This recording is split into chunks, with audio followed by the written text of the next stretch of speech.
What is up, YouTube? Today I'm going to be making a tip video about how to make sure your the things you need to just make your crankbait run deeper and at its max. So I'm going to be going over a bunch of tips. So get ready and let's start. Okay. Okay, let's get started here. So I'm going to show you just a couple crankbaits. So I'm going to show you this deep diving crate.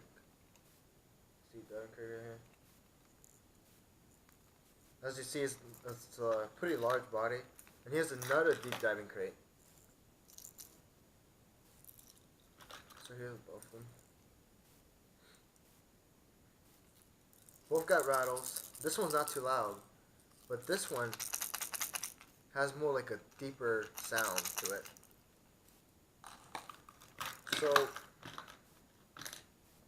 how to make your crankbait run deeper? That's the point of this video, or at its max. This crankbait here, I believe it dives up to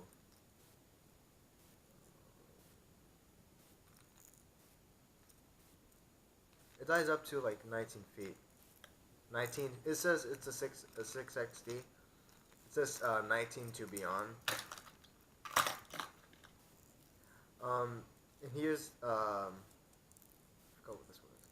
This one's a deep diving crate too, up to like 18, 17 feet. One thing you notice about these deep diving crates is the big bill that they have, and this bill creates a lot of drag, a lot of resistance to you, but that what makes it dive deeper too. So another thing to keep in mind that's important to make your crankbait run deeper is to make sure to have more weight towards the front, meaning you could add bigger hooks in the front. So maybe a size, I'm just saying size 4 and then size 2. So just make sure to have a bigger hook in the front, making that weight towards the front.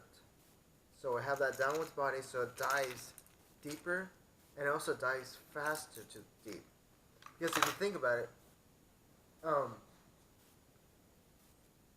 another reason too, you need a long rod especially when you're deep diving crates, because think about it in thirds.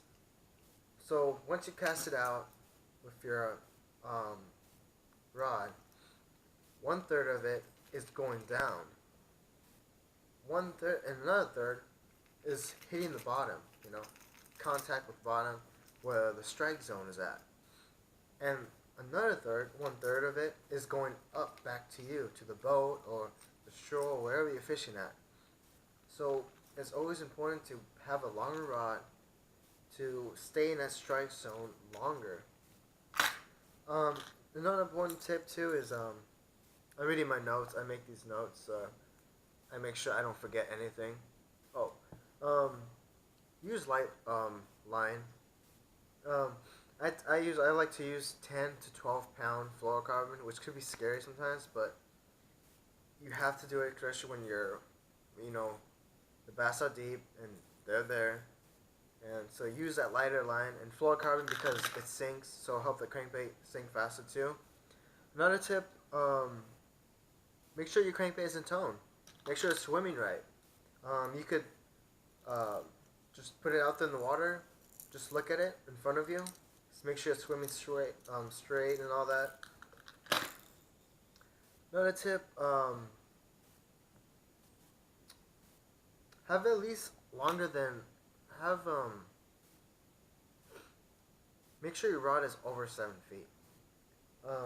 You want to fish in a 6/6 rod with a big crankbait like this, and also the reel.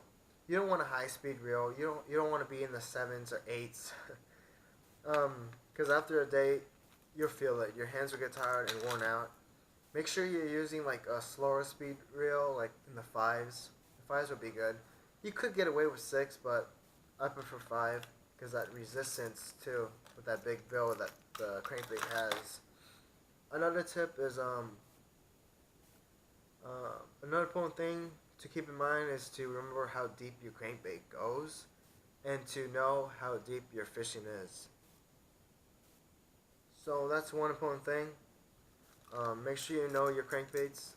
You know, you don't want to be fishing in 20 feet.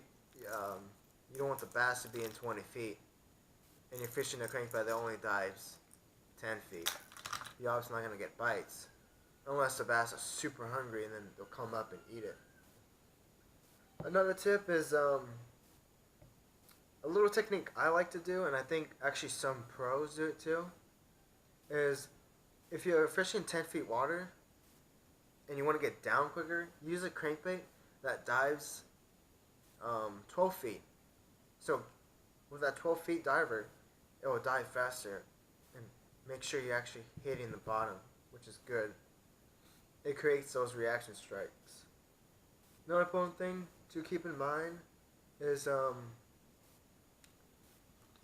when you're changing the hooks, it could be tough if you don't have split ring pliers. So make sure you get some split ring pliers. It will save you time off and on the water to change out these hooks, because the stock hooks that they come with, all of them are not bad, but some of them they're really bad. They could bend out easily. I've seen it happen before. If you're wondering why if they make like not too loud crankbaits and more loud crankbaits, it's because sometimes the bass, when they ask finicky, they want that more sudden approach. They don't want a crankbait that's wobbling all crazy and it's making all this noise. Sometimes the bass don't want that, so that's when you want to throw a crankbait that doesn't have too much rattles and doesn't wobble too much in the water. So that's one good thing. Silent crankbaits are good in some conditions, but don't dive as deep. And the reason for that is because inside they don't have that much weight. Those weights that are inside the crankbait, which that's what gives it its noise. That's what gives it a noise, and that's what gives it its weight too. So it dives deeper like that. So silent crankbaits don't dive as deep, but I'm pretty sure that you can find one that dives in the deep that you desire. Another tip is once you cast your rod up, you want it pointing upwards, or you want your rod tip pointing down. And the reason is that it's just it'll keep the crankbait, it'll dive deeper and it'll stay in that zone longer too. If you keep your rod tip pointing down towards the water, that will help out your crankbait too. Extra tip about crankbaits: say I'm using a smaller bait like this. This dives I think this dives up to 6 feet. This little crankbait here barely has rattles. You can barely hear it.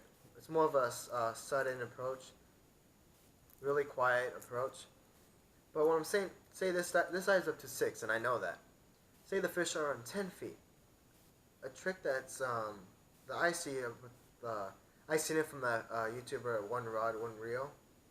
I seen him does it. He does it too sometimes.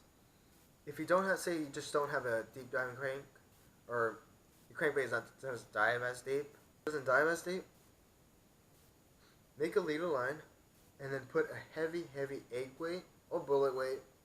It's pretty much like a Carolina rig, but use a heavy weight and make sure to test it out. So just put it out there in front of you. Make sure that weight sinks. You make sure that crankbait sinks with it, like a slow sinking. Then you know that's perfect right there. So once you throw it out, that weight will be sinking, and that crankbait will be working actually pretty fine.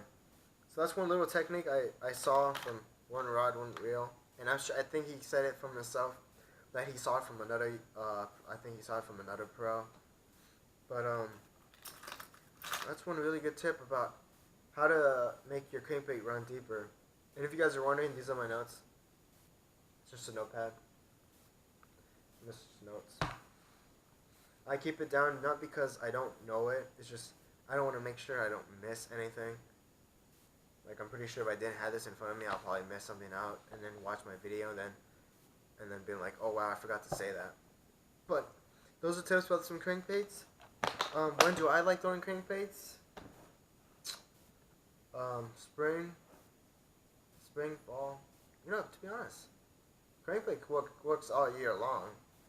Especially not when you're ice fishing, but they work in the winter. They work in the fall, summertime. Because the cool thing about crankbaits is they all have different actions. They all wobble different. All different hook sizes, all different bodies. And most one thing, they all dive different depths. So that's one thing that keep in mind. Bass shallow, use a square bill. Use something that doesn't dive too deep. Bass so deep, then use a deep diving crank. That's simple. Simple to remember and simple to know. And also too, when you're buying a crankbait, make sure you read the labels, know how deep your crankbait is. And thanks for watching Snake Up Your Fishing. A few inches later. Watching Snake Up Your Fishing. Please comment if you have any questions. Like, subscribe. Follow my fishing Instagram account, which I'll put in the link below. I'll put in the link, in the description. But thank you so much for watching, and I hope this video was helpful for you to catch fish as much as I am. Thank you very much. See you later.